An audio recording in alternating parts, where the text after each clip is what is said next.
On the day of our engagement party, my boyfriend abandoned me to be with his first love. He explained impatiently, "Can't you be a little more understanding? Jenny has a stomachache. She can't be without me." I withdrew all the business resources I had given him, my voice icy. "Then you two can just go die together." On the day of the engagement party, I held Evan's arm, smiling as I greeted the guests coming and going. His phone dinged. He glanced at it, his face stiffening slightly. I looked over. It was a text message. Before I could see the content clearly, he quickly put his phone away. He whispered in my ear, "Sierra, I need to take a call. I'll be right back." I nodded, but I noticed his forced tension. For some reason, I felt a faint unease in my heart. And he was gone for an hour. Seeing he still hadn't returned, I went to look for him, finally spotting him around a corner in the hallway. His back was to me, his voice low. "Jenny, I'm getting engaged today. I can't come to you." I paused in my tracks. Jenny, Evan's first love. The strings in my heart tightened instantly.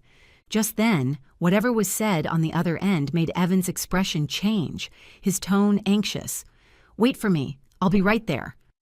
With that, he hung up the phone and walked hurriedly toward the main entrance. He didn't even glance back. He completely forgot that the engagement party for him and me was being held in the banquet hall. Maybe he didn't forget. It was just that, compared to Jenny, I wasn't that important. Suppressing the sourness in my chest, I called out to him, "Evan, where are you going?" He turned to look at me, smiling as he explained, "A client had a sudden issue. I'm going to check it out." He was still lying to me, but the nervous urgency in his eyes couldn't be hidden. I heard everything just now. My voice was hoarse and unrecognizable. "Evan, you're going to see Jenny, aren't you?" His face stiffened, but he didn't deny it. I smiled bitterly. "Evan, today is our engagement party, yet you're going to see another woman?" But my questioning was met with his silence. Just then, his phone rang again. I saw the name on the screen. Jen. Evan's expression changed slightly, his tone carrying a hint of impatience. "Sierra, stop making a scene. Jenny's stomach issues are acting up. I'll take her to the hospital and come right back. Our engagement will proceed smoothly." Dropping this sentence, he left without looking back. From a distance, I heard him answer the phone, his voice gentle. "Don't be afraid, Jenny. I'll be right there." "It's okay. Don't cry. I'm coming to be with you right now."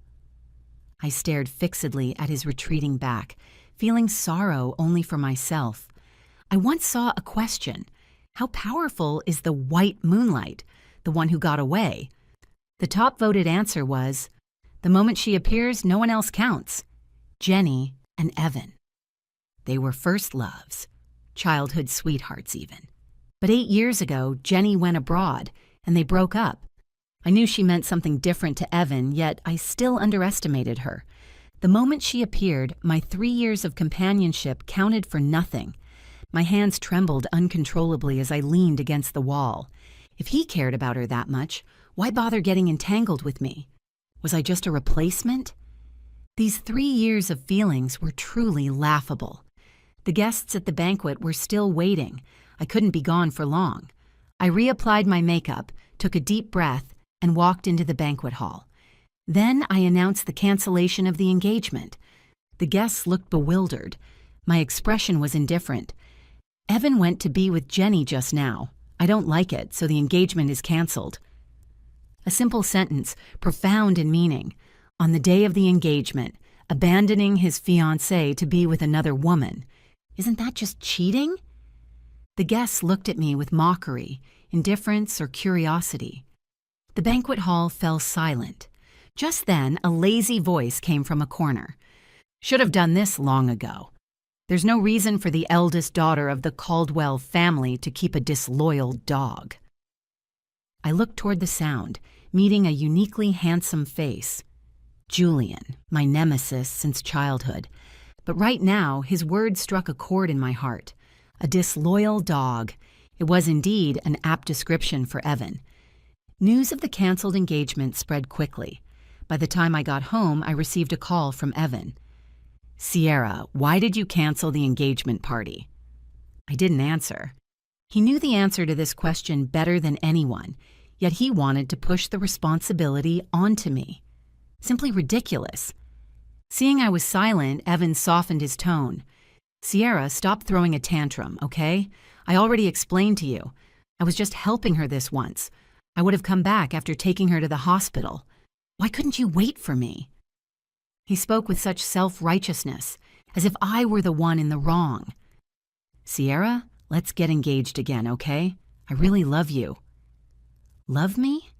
Loving me means dumping me at our engagement party. Loving me means ignoring my pleas to stay, disregarding my pain. Does this count as love?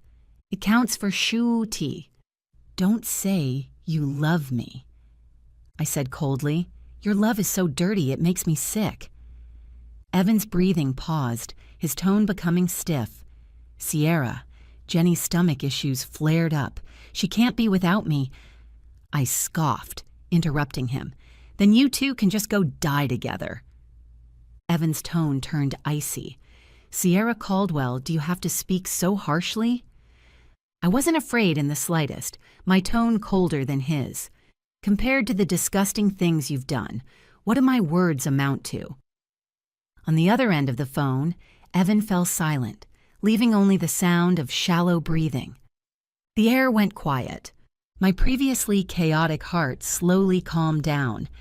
Evan's hoarse voice sounded again. Sierra, I didn't consider things carefully this time and hurt you. I won't ever see her again, okay? I really love you. You can't leave me. By the end, his voice carried a hint of a sob. My heart trembled violently. Love me? Then how could he hurt me? Just as I was about to speak, a delicate voice came from the other end. Evan, where is my medicine? It was Jenny's voice. Jenny was with him? He was by Jenny's side, speaking sweet words to me. In an instant, the string of reason in my mind snapped completely. The earlier sourness turned into immense humiliation. I gritted my teeth and said hatefully, Evan, you lied to me again. Evan wanted to explain. Sierra. I interrupted him impatiently, my tone cold as a knife. The humiliation of today I will return to you bit by bit. Back then, I could strategize for Evan, helping him reach the position of a rising star in the business world. Now, I could also kick him down. The first time I saw Evan was at a banquet hosted by the Vaughn family.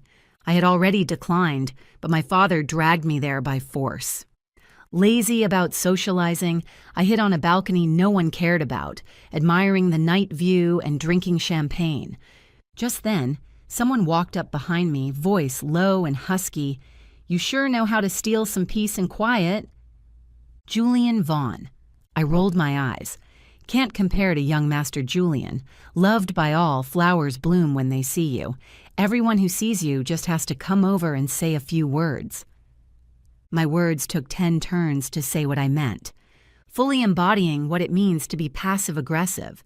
But Julian didn't get angry. Instead, he laughed, nodding in agreement. You're right. I am indeed more likable than you. I choked, astounded by his thick skin. Just as I was about to retort, a commotion came from downstairs. Evan, you high-achieving student, how did you end up serving tea and water to others? Looks like good grades are useless after all. Evan, look at you, living like a dog. Hurry home and drink milk. But I heard your mom died. She wasn't cursed to death by you, was she? Before the sentence was finished, the young man struck suddenly, punching Connor in the face. Everyone froze. Connor was furious, covering his face and shouting, You dare hit me! Beat him to death for me! As soon as he said this, several rich kids around him were eager to try. Seeing things getting out of hand, Julian, as the host, naturally couldn't stand by. What's going on? Everyone paused and looked up. They saw me and Julian. Faces changed.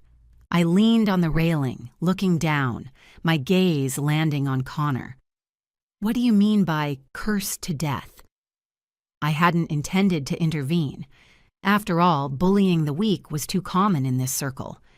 But When I was born, my mother died of weakness, and some people said behind my back that I had cursed her to death. Even though my father later dealt with those people, I detested that phrase. Connor explained urgently, "Miss Caldwell, I misspoke in the heat of the moment. Don't be angry." His earlier arrogance was completely gone. I glanced at Julian, my smile cold. In the future, I don't wish to see him at any gatherings again. One sentence was enough to cut off the development of the Connor family. Pale-faced, Connor was dragged out by bodyguards. The other rich kids fled quickly, afraid of being implicated. Only the young man remained standing there alone. He looked up at me, his eyes clear and cold, his appearance handsome like a movie star. He said, "Thank you." I waved my hand, not taking it to heart. I thought my interaction with him would end there, but he actively pursued me. After watching coldly for several years, I finally agreed to be with him. My father didn't say much, but Julian said meaningfully, "Be careful. Evan's ambition isn't small.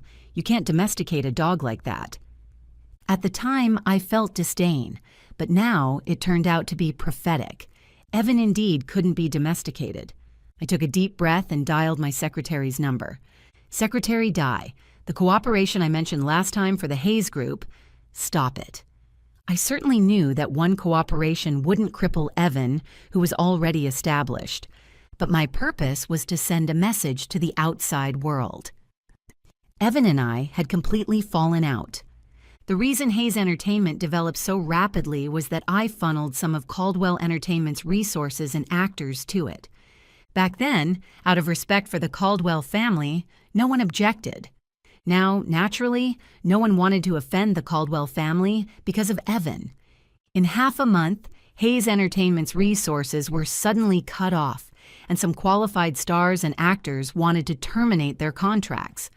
This caused his soaring stock to plummet to rock bottom overnight. Julian called me, his smile mocking. "Didn't expect you, the love-struck fool, to be quite sober. You weren't bewitched by that vixen Evan." My tone was indifferent. He can't be dodgy, and I'm not King Joe of Shang. Although King Joe and I both acted out of lust. But there's a difference in taste. Just then, Secretary Dye knocked on the door and said, "Manager, Mr. Hayes is looking for you." I nodded, letting him in. Evan pushed the door open, a gentle smile on his face. "Sierra, have you eaten?" Acting so nonchalant, as if the previous unpleasantness didn't exist. But he forgot. I hadn't forgotten. "Speak your mind." Evan's face stiffened, and he said softly, "Sierra, I know I broke your heart at the engagement party. It's right for you to be angry. But I swear to heaven, I really only treat Jenny as a sister. I absolutely haven't done anything to betray you." Evan reached out to hold my hand, his tone sincere. "Can you forgive me this once? I absolutely won't have any contact with her again." I stared at him coldly and scoffed. "Did you leave your brain in the womb when you were born?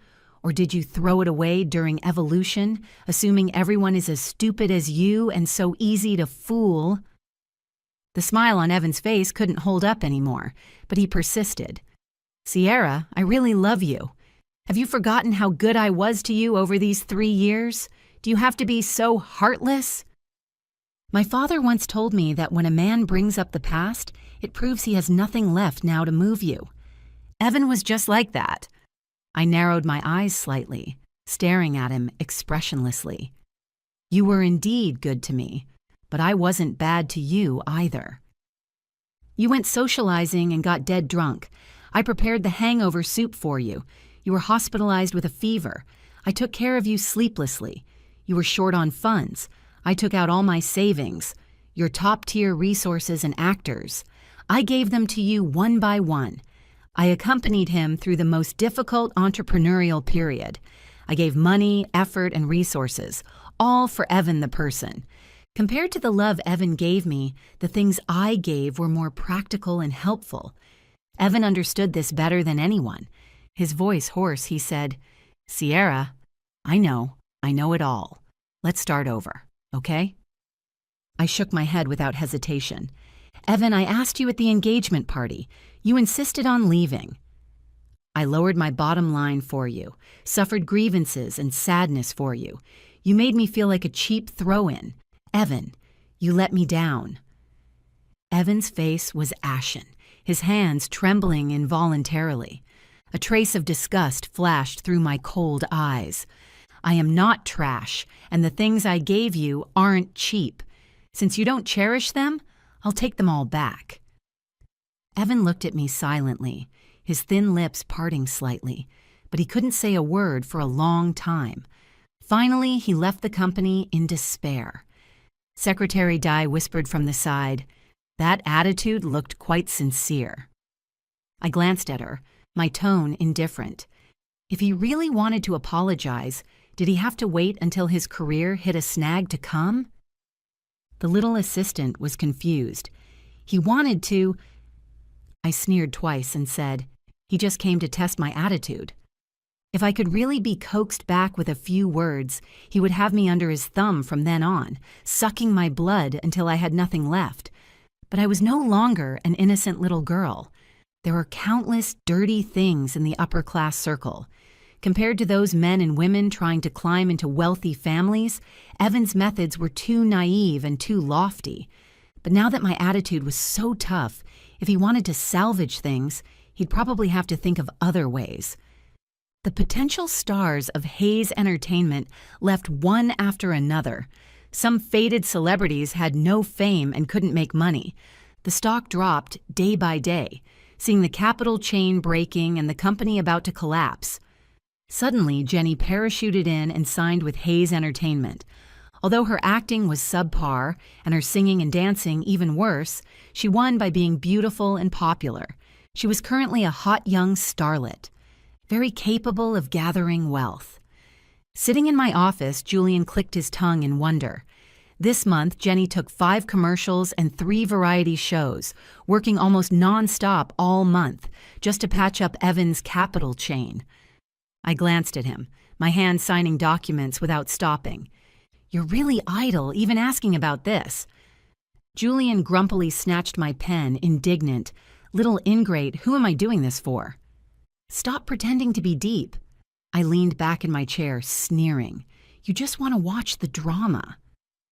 From childhood to adulthood, Julian was keen on adding fuel to the fire, to satisfy his mentality of the bigger the trouble, the better the show. In the past, when I said this, Julian would definitely smile indifferently and admit it by default. But this time, his face turned cold. Giving me a deep look, he gritted his teeth. No good deed goes unpunished. With that, he turned and left the office. Secretary Dye walked in, face full of confusion. "What's wrong with President Vaughn?" "Who knows?" I was also puzzled, speculating secretly. Julian was so angry. Could it be he was really helping me this time? Just then, the phone rang. I picked it up and saw it was actually Jenny. She asked to meet me at a tea house. In the private room, Jenny wore a white dress, her face slightly pale, looking like an innocent white flower. She said, "Sierra, I couldn't reach my agent when my stomach hurt that day, so I called Brother Evan. I really didn't mean to disturb you. Since Brother Evan broke up with you, he hasn't been eating or drinking, burying himself in work, living very badly. He really loves you. Can you forgive him?" I looked up at her and suddenly asked, "Evan spent the night with you that day? You two didn't do anything?" A blush appeared on Jenny's face, and she quickly waved her hands. "How is that possible? We didn't—" I raised an eyebrow, smiling meaningfully. "Seems one of you is a saint and the other a chaste martyr. I admire that." Jenny's eyes reddened, tears flowing. "I know you still blame me, but as long as you forgive Brother Evan, I won't be angry no matter how you scold me."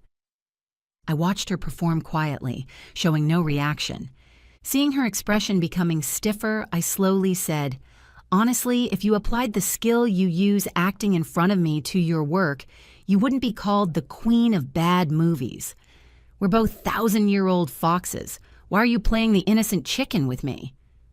Jenny's eyes turned cold, but tears continued to flow. That night, Brother Evan was really too passionate.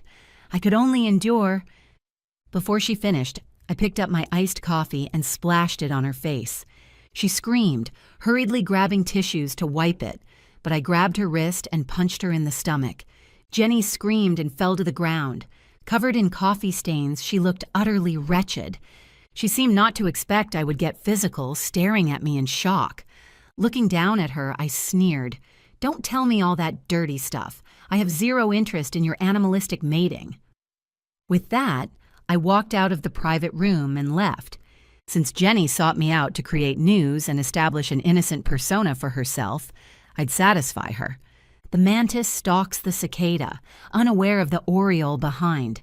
As I expected, Jenny indeed released a video. In the tea house, I was beating Jenny with a ferocious face. Jenny was knocked to the ground, weeping. Instantly, I trended on social media. Shocking. Eldest daughter of Caldwell family bullies. New film queen. Explosive. Jenny helps Hayes Group out of love. Angers Ms. Caldwell. Gets beaten in public. Before the media, Jenny's face was swollen and eyes red, looking very miserable. I've always treated Evan as a brother. Now that he's heartbroken and depressed after breaking up with Ms. Caldwell and his company is taking a hit, I couldn't bear it and helped out. I really didn't expect to anger Ms. Caldwell, and for her to do this to me in public. Before finishing, she covered her face and cried, leaving hurriedly.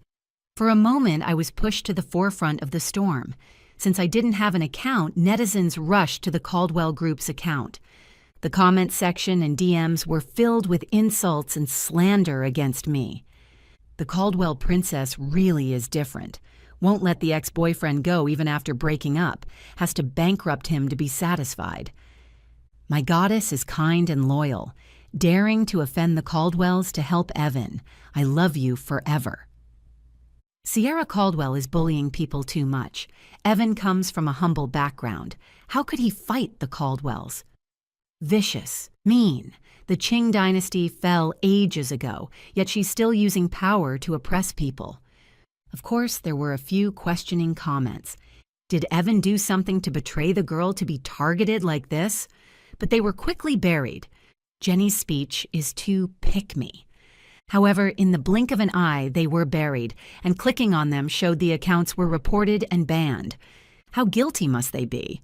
Reporting and hiring water armies, paid trolls. I tutted lightly, contacting PR to contact these few people and give compensation. After all, rational gossip consumption should be encouraged. Secretary Dye stood aside, whispering, "It seems Jenny's appointment with you was premeditated. She arranged paparazzi in advance." She asked me again, "Miss, do we need to issue a statement to clarify?" I nodded and chuckled. "Sure, just waiting for this idiot to take the bait herself." After all, netizens love watching the circus, but no one really wants to be the clown. While Secretary Dye prepared the press conference, the online dispute continued. I registered an account and updated my first status. Who posted this? Wait for the lawyer's letter. The attached image was a white flower. Then I reposted the lawyer's letter, warning all netizens not to ignore the law, as the internet is not a lawless place. Netizens thought I was guilty even more, mocking and cursing. The Caldwell family is amazing, even hired big lawyers. But the white flower was a nice touch. A vicious woman like Sierra Caldwell should die sooner. Daring to bully people like this in broad daylight and not letting people refute it. Who knows what terrible things she's done behind the scenes. I refreshed the comments and DMs expressionlessly, then updated another status. A fool never knows they are a fool. The internet was in an uproar again. It was reposted and commented on rapidly, and I noticed Julian also liked and commented, "Fool in a well," and pinned it. I smiled. Before the press conference, the city held a business seminar, and I gladly accepted the invitation. As soon as I entered, I saw Evan being interviewed by reporters. Not seen for a few months, he was thin, with dark circles under his eyes, looking tormented. A reporter asked, Regarding the departure of most actors from Hayes Entertainment this time, does Mr. Hayes know the reason? Evan's smile carried a hint of helplessness. There's nothing wrong with people striving for higher places. Although Hayes Entertainment has some fame in the industry, it can't compare to larger companies. So I don't blame them. I only wish them their heart's desire. His attitude was generous, but his words hid a sharp edge. Larger companies. Didn't that refer to Caldwell Group? Reporters sensed it keenly and quickly followed up.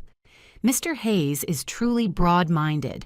Now, rumors say you and Ms. Caldwell had a very unpleasant breakup, which is why you're being targeted. What's your take on this? Evan smiled gently, eyes deep with affection. Sierra has a girlish temper. I love her very much. I only hope she can return to my side. I targeted him so relentlessly, yet Evan was so gentle and doting. It made me seem even more unreasonable. I sneered and walked forward proactively, my voice icy. Return to your side to continue watching you and your good sister be sweet? Everyone looked toward the sound, and cameras turned. I was wearing a fiery red long dress today, radiant and eye-catching. In comparison, Evan looked particularly shabby. I glanced at him. His face was extremely stiff. He didn't expect me to dare come to the scene under such huge public pressure. Reporters asked questions repeatedly. My smile was faint, my words clear. At the engagement party, wasn't it you, the great lover Evan, who left me behind to spend the night with your good sister? Evan's eyes were gentle, sighing helplessly. Sierra, I already explained to you. That time was just a misunderstanding. Jenny had acute gastritis and has no one here to rely on. Don't throw a tantrum, okay? I made a realization sound, oh, smiling deeper. Understood. Jenny has been here for 5 or 6 years. No friends, no assistant. Besides you, she doesn't know anyone. So the good brother holding an engagement party just had to go. As soon as this was said, Evan's face froze, turning green, then purple. Sierra dash dash. But I suddenly approached, warning word by word. Don't say my name from your mouth again. Too dirty, too smelly. And do you think those little tricks of yours and Jenny's can defeat me? Dream on. Saying that, I looked at the press section and announced loudly, at 8 o'clock today, I will hold a press conference to clarify everything. I hope everyone will witness it. With that, I turned and left. It was time to end this farce. At 8 o'clock, the press conference was crowded with reporters. As I took my seat, the conference officially began. Entertainment reporters couldn't wait to ask, Ms. Caldwell, most actors from Hayes Entertainment have terminated their contracts and joined Caldwell Group. Did you have a hand in this? I smiled. Actors are adults. They naturally know where they can shine brighter. Besides, these actors chose Hayes originally because of my recommendation. Now that Hayes and I have parted ways, their personal choices should be respected. Once, to protect Evan's dignity and fearing others would say he lived off a woman, I never mentioned this. Even when Evan left the engagement party, I stopped those present from announcing it to the public, wanting to leave some dignity. But Evan disappointed me too much. Now, I had no scruples. Those present hurriedly recorded it. Then they asked, Mr. Vaughn said Mr. Hayes suddenly left the engagement party because of Jenny, abandoning you. Is this true? I nodded. True. Everyone who attended the banquet can testify. Not only that, I also brought the hotel surveillance footage, playing it on the big screen, from Evan receiving the phone call, how I questioned his departure, how he lied to me, then after being exposed, his recklessness, until finally abandoning me and leaving hurriedly. Every move, every word, filmed clearly, making Evan's deep affection from a few hours ago instantly hypocritical. Reporters looked at each other and asked the question they were most interested in. Then your angry beating of Jenny a few days ago, was it because of this? Beating? I chuckled lightly and took out the voice recorder. Please forgive Brother Evan. That night, Brother Evan was very passionate. We had a very happy time. From the tea-flavored speech to the last sentence, it echoed clearly in the conference hall. The expressions on some young reporters' faces stiffened. Couldn't figure out how there could be such a shameless person. Turning off the recorder, I smiled brightly, sighing with a face full of gentleness. Her skin was itchy. I just helped her scratch it. How can you call it a violent beating? Reporters nodded in agreement. Jenny being so brazenly shameless, her skin was indeed itchy. I looked at the live stream camera, cold light flashing in my eyes, saying word by word, "Jenny, I know you're watching." Did you think by cutting the cafe surveillance you could slander me at will? Unfortunately, I prepared long ago. I contributed greatly to Evan's development to this day, but he is ungrateful and fickle. So I took back what I gave him. It's fair and reasonable. Or did you expect me to forget the past and let him continue to ride on my head and show off? In fact, I originally didn't plan to completely tear faces with Evan. After all, him fleeing the engagement party wasn't my fault, but I still felt it was embarrassing. Just parting ways would be fine. I accepted the loss. Besides, the thing I lacked least was resources. But he didn't know good from bad, despised my dignity, and tried to manipulate me time and again. Disgusting to the extreme. For such a brazen person, extermination is the right path, to avoid harming others. As for Jenny, a worthless thing, I didn't take her seriously. After all, in my view, regarding cheating and betrayal, no matter how a woman seduces, it's useless if the man isn't moved. Evan was moved, that's all. But I never expected Jenny would actively come to me to frame me. And Evan fueled the flames from behind, trying to crush me with public opinion. But unfortunately, when I accepted Jenny's invitation, I guessed she had bad intentions and brought a voice recorder, recorded everything.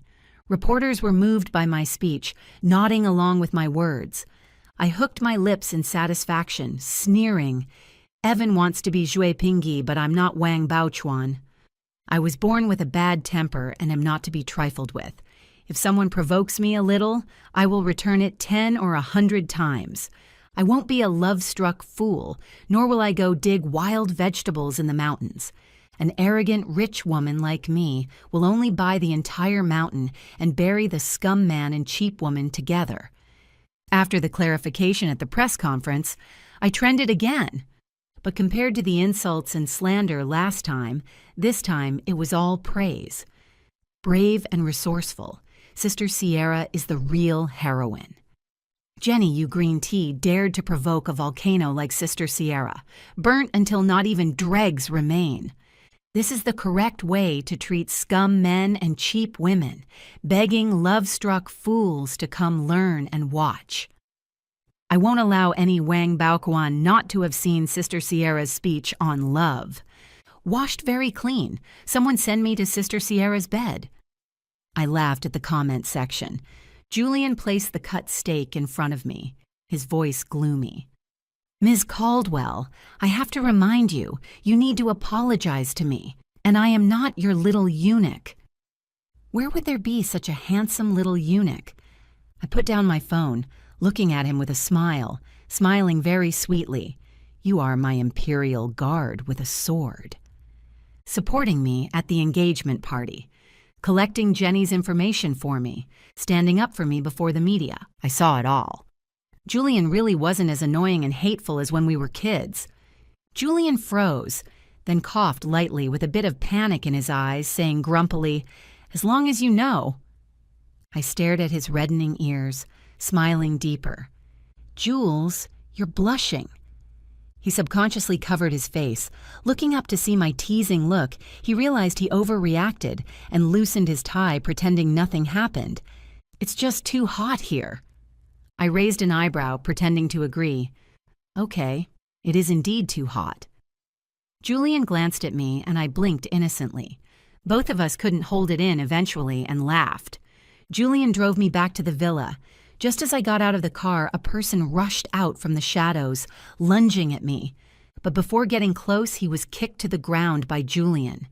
The person groaned but scrambled closer, voice hoarse. Sierra, give me another chance, okay? I really can't live without you. I looked closely and realized this person was actually Evan. Not seen for a month, his originally handsome face was haggard beyond recognition, chin full of stubble, dark bags under eyes. There was also a strange smell on him. I stepped back 2 steps in disgust, saying coldly, "Evan, back then you said Jenny couldn't live without you and told me not to make a scene. How did you change so fast?" Tears streamed down Evan's face, wishing to kneel and beg for mercy. "I really know I was wrong. I won't dare again. Forgive me this once." I rolled my eyes impatiently. "I, Sierra Caldwell, don't keep disloyal dogs." With that, I turned to leave. Evan chased after me relentlessly. "Sierra, give me one more chance." Before finishing, he was kicked in the stomach by Julian, flying a few meters away.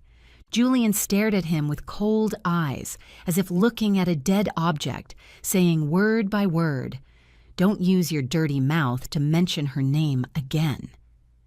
Evan flinched subconsciously. "Evan, I will make you more miserable." With that, Julian took my hand and strode away. Back home, I lowered my head with a serious face. Seeing this, Julian said coldly and grumpily, "You still like him? Blaming me for hitting him?" "No."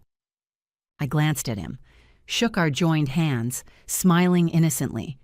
"Classmate Jules, how long do you want to take advantage of me?" Julian froze. 2 blushes appeared on his fair face, yet he held on tightly, firmly, refusing to let go, whispering, "Forever, of course." Looking at him, I couldn't hold back anymore and laughed. Julian, a bit cute. I didn't know how Julian dealt with Evan, but since then I never saw him again. Jenny left with him, but no one cared anymore. After all, one was bankrupt with debt, the other ruined with nothing. The world is cruel like this. No one cares about losers. Fortunately, I took back what belonged to me, whether resources or feelings. I returned to work, climbing up the corporate ladder with outstanding ability. Meanwhile, Julian often appeared before my eyes. Could be called attentive. The young master of the Vaughn family, lowering his status to be my secretary, serving tea and water. I was extremely honored. I knew what he meant, but if he didn't initiate, I wouldn't speak. Girls, of course, have to be reserved. Day after day, week after week, year after year. I could endure, but he couldn't hold it back anymore. He carefully planned a so-called proposal ceremony, unaware that I had seen through it long ago. After all, what he said most often a week ago was, "I have a big surprise for you. Just you wait." Hard not to guess. But that day, I still pretended not to know, walking to the scene, acting the part, but was still shocked by his meticulous design.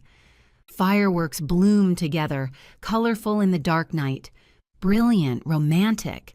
Sky lanterns filled with my name. He was telling the heavens. Julian Vaughn likes Sierra Caldwell. In a black suit standing under the fireworks, he stammered nervously, "Sierra, when we were young, I always wanted to get your attention, so I often bullied you. But once you cried very sadly, and I felt very bad. That day I swore never to make you cry again, but I broke my promise, letting you shed tears because of a bastard. I don't know what counts as liking someone. I only know I can't stop smiling thinking about growing old with you.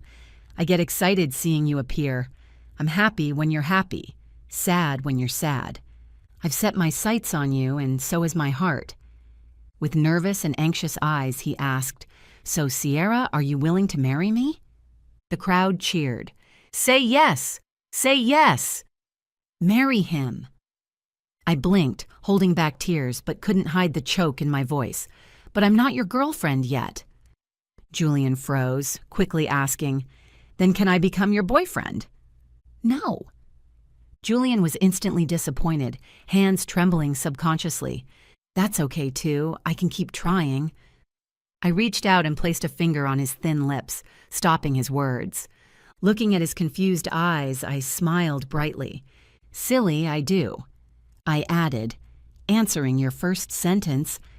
Before the voice fell, I was held in his arms with great force, as if to melt me into his body. He said, "I love you." I smiled through tears, hugging him back tightly. Me too. I looked up at the sky. Under the night, the moon hung in midair, twinkling with a few stars.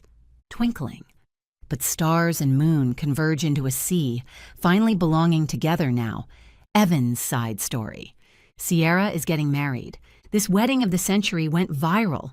In the video, tens of thousands of red roses covered the wedding venue. Under the spotlight, she was breathtakingly beautiful. The person she looked at was no longer me. Suddenly, I remembered the past, her leaning on my shoulder, voice soft and sweet. "Evan, when we get married later, I want to wear the most beautiful wedding dress, red roses covering the ground, beautiful and romantic." What did I say then? I said, "Okay, whatever you say," acting like a good doting boyfriend, but actually just thinking of finishing perfunctorily to go see Jenny. To me, Sierra was a distant moon. When I held her in my arms, I was ecstatic at first, but more of it was pressure and panic. Can an ordinary person really privately own the moon? There were plenty of men better than me around her. The look Julian gave her every time already made me afraid. Compared to him, what was I? I worked madly hard, but no matter how hard I tried, I couldn't catch up to the Caldwell group. My pressure increased day by day. I wanted to vent, but I couldn't bear to do it to Sierra. She is the moon, just needs to hang in the sky. I'm satisfied watching from afar. And Jenny contacted me. She acted coquettish and cute. I knew she wanted to seduce me for better resources. But with her, I found the long-lost, dreamed-of sense of adoration. I could vent my desires unscrupulously. And Sierra knew nothing of this, still gentle to me. I felt guilty, but I enjoyed the pleasure of playing her in my palm more. So what if you are high and mighty? You still love me desperately, not even knowing I have a woman outside, still wanting to get engaged to me. Really a fool, an idiot. I treated her as if nothing happened, but this thought appeared in my mind more than once. But everything ended on the day of the engagement party. Honestly, I don't know what I was thinking. Maybe I wanted to test Sierra's bottom line.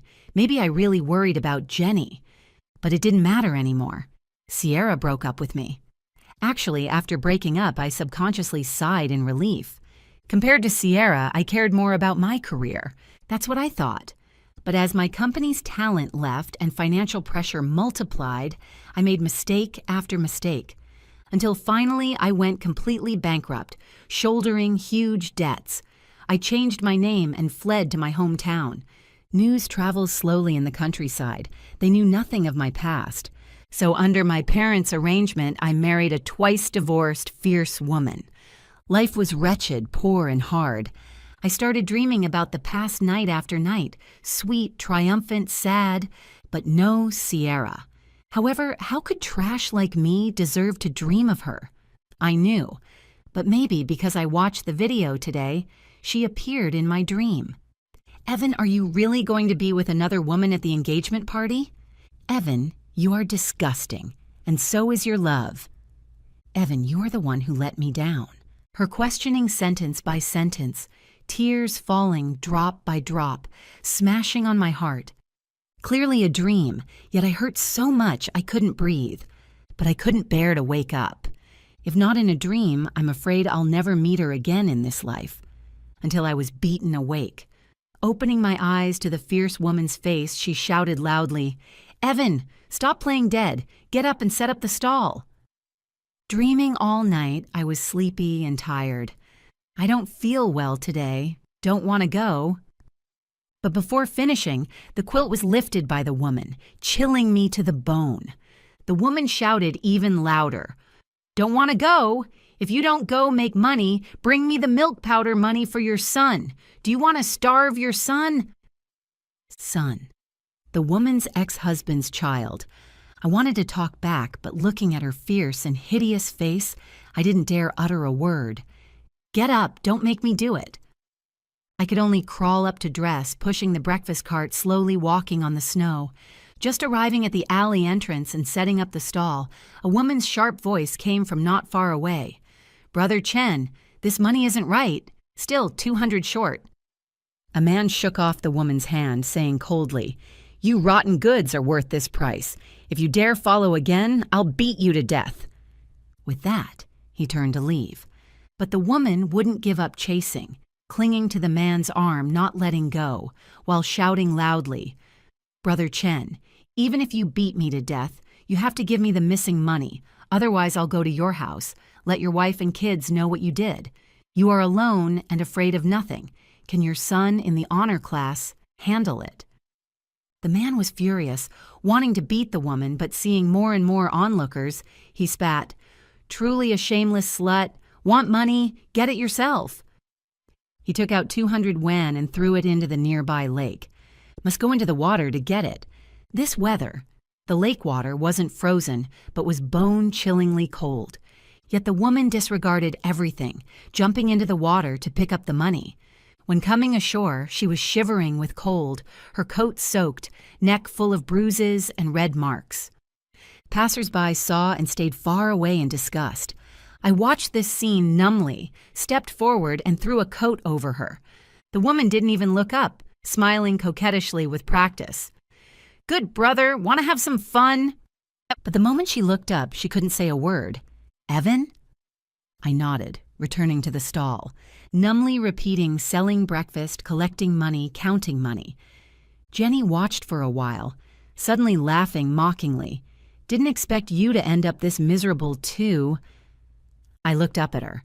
Thinking of something, she suddenly covered her face and cried bitterly, "Say, if we hadn't made mistakes back then, would we be living very well now? I really regret it." Sentence by sentence until her voice was hoarse. Sentence by sentence tearing my heart apart. I sighed. Too late. "It's all too late." She looked at me blankly, hesitating to speak. Just then a woman shouted from afar, "Flower, Brother Wang is here. Hurry home." She froze, then quickly wiped away tears, putting on a practiced seductive smile, twisting her waist, walking back. Neither of us said goodbye, but we both knew these days would repeat day after day until we die.